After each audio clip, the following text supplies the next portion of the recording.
Hello and welcome to the Zeta Connection. I'm Cyan and this is Paul. And this is going to be the first of a series of video shorts that we're going to be doing that just very briefly cover different subjects, topics, and answer different questions that we've received. So this first video short that we're going to do now is based on a very interesting sitting that we had this morning. I'm not sure you've fully recovered. No, yet. I haven't, but anyway. But it was a chance for me to speak to the Zetas through Paul, and we had a couple of guest sitters with us to experiences of Zeta contact. We wanted to ask the Zetas about the black boxes.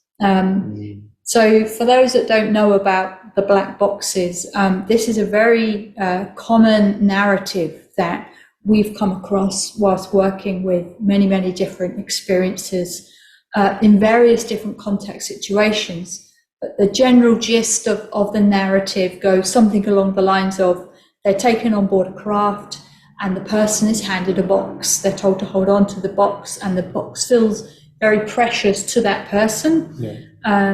When they leave the craft, they're sometimes asked to discard the box, throw the box off, overboard, whatever. There's always a slight variation on the same theme, but we've always been relatively perplexed about these black boxes. Well, this morning we got the answer, didn't we?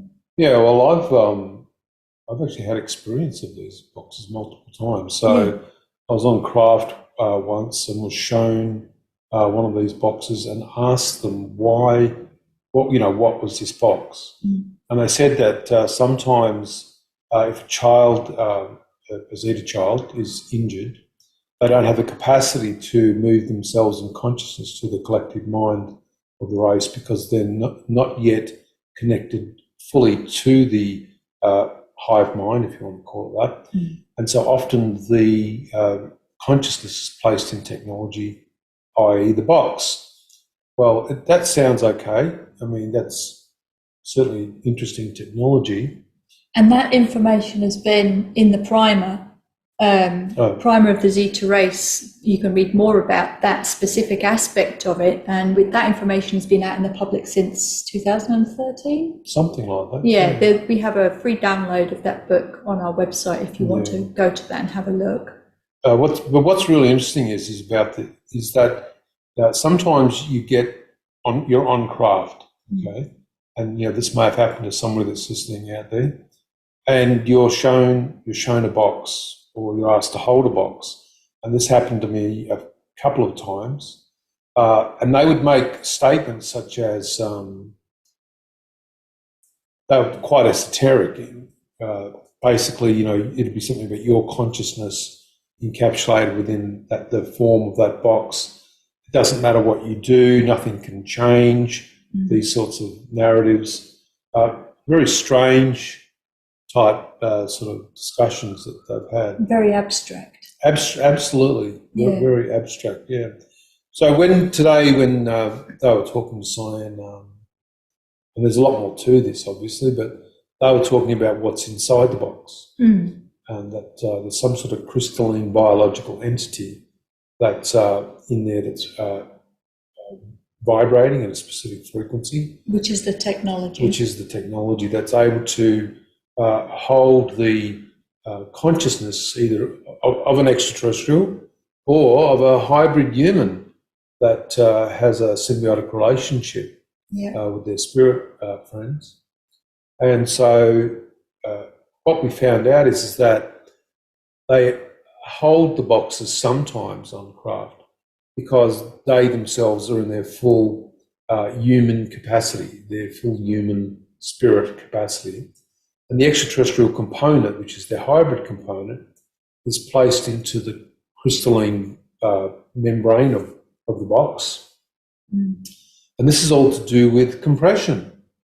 And frequency. Specifically, it's to do with the way that the Zetas have to manage the human construct, mind, and container on board the Zeta craft, which are at a different time compression ratio, would That's that be the right word? yeah. Time compression ratio to what we experience here. Now, we've tried to explain this before, haven't we? Yeah.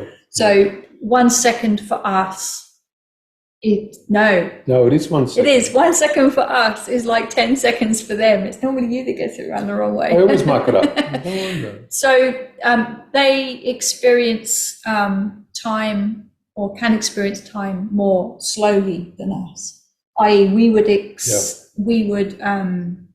accelerate too fast without being managed. Yeah, they're saying that what would happen is that, so let's say that you're a hybrid and you're on craft and you've had your extraterrestrialness removed from your consciousness and it's placed into the box. Because of course that's not affected. Yeah. That is as it always is. But what they're saying is that if it's not put into the container, Yeah. into the box, when the person leaves the craft, that they'll become disjointed from reality. Yeah. And that's why they're held inside a specific frequency in the box so that their human selves can have an experience on the craft with the extraterrestrials. In consciousness. In consciousness. Yeah. And then they, rejoin the two consciousness together upon exiting or the craft. departure. Yeah, it's interesting. It's a bit complicated, but the basics of it came down to the human container, mind and construct has to be managed aboard the craft, i.e. in the Zeta space. Whereas, of course, the Zeta consciousness doesn't need to be managed. It's effectively at home, it doesn't need any management whatsoever. The human body can't be managed whilst the extraterrestrial consciousness is within the human body, within the container. It would it would make everything go haywire. Yeah, there's some things that I'm still, wanting to query is when some people are on craft, they see a mist. And when we had the craft come in rural Australia, we were surrounded by a mist. And that's to do with the actual compression, but it's also to do with the field that the craft generate as well. It seems that whatever happens is at a molecular level is that the environment inside the craft and around the craft is moved itself into a compressed state. I've seen it in some other people when the craft have landed, that everything is in steam. It's very interesting. I've never really put these two things together before. Well, if we think about Rendlesham, there was a visual description of a dome being cast over where the craft was, and when was it Jim Pendleton? Oh goodness, I can't get the words out tonight. But when he was walking within that domed area, he felt like he was walking through a thicker, more fluid environment, and that would be akin to walking within their compressed space. Yeah. Okay. Yeah. Anyway, so I don't know if you've experienced or have memory of seeing this box, a small box placed into your hand whilst you're having a contact experience with one of the greys, we call them the Zetas, then maybe leave a comment underneath, let us know, and maybe talk about what you've experienced with them. Yeah, good information. Yeah. Cheers. Bye-bye.